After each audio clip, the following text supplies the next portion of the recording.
IT park Hinjawadi या ठिकाणी तर मात्र वॉटर पार्कच झालेला आहे। पिंपरी चिंचवड शहरात मुसळधार पाऊस सुरू आहे।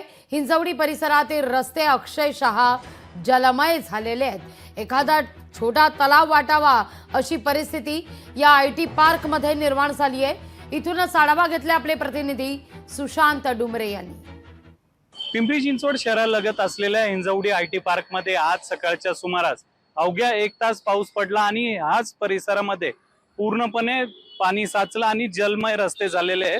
आता हे पाणी ओसरलं असलं जरी ज्यावेळेस मोठ्या प्रमाणात पाऊस येतो त्यावेळेस इथं मोठं पाणी साचतं आणि हे सर्व रस्ते जे आहेत ते बंद होतात। अनेक गाड्या ज्या आहेत त्या देखील या पाण्यामध्ये बंद पडतात। तर इथं जे पार्किंग केलेले जे टू व्हीलर आहेत ते देखील यामध्ये वाहून जातानाचे देखील आता व्हिडिओ सोशल मीडियावरती व्हायरल होतात। ते याच भागातल्या खासदार सुप्रिया सुळे यांनी देखील ट्विट केलेलं आहे की या परिसरातले जे नाले असतील किंवा हे असे पाणी जाण्यासाठी जी वाट असेल ती स्वच्छ केली नसल्यामुळे इथे मोठ्या प्रमाणात पाणी तुंबतंय आणि मोठा पाऊस आला की नेहमीच ही समस्या इथल्या रहिवाशांना असतील किंवा हिंजवडी आयटी अभियंते असतील यांना ही समस्या जाणवते। त्यामुळे वेळेत प्रशासनाने स्थानिक प्रशासनाने याची खबरदारी घेणं गरजेचं आहे आणि असं पुन्हा होऊ नये हीच या सर्व आयटीएनची आता अपेक्षा आहे।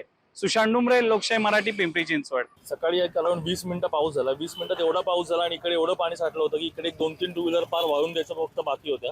त्याच्यानंतर इथे पूर्ण ठिकाणी जर तुम्ही इथे बघितलं असेल हे जे क्रॉस करायचं आहे याची लोखंडी जाळ याची पूर्णपणे वाट लागली होती आणि एक अर्धा एक ते पाऊण पाय बसेल एवढं पाणी इथे साठलेलं होतं आणि याची पूर्णपणे MIDC जबाबदारी आहे। आम्ही सतत MIDC कडे पाठपुरावा करायचा प्रयत्न करतो पण हवा तो रिस्पॉन्स आम्हाला अजून MIDC कडनं मिळत नाही। लोकशाही मराठी ऐका, पहा, जागरूक रहा।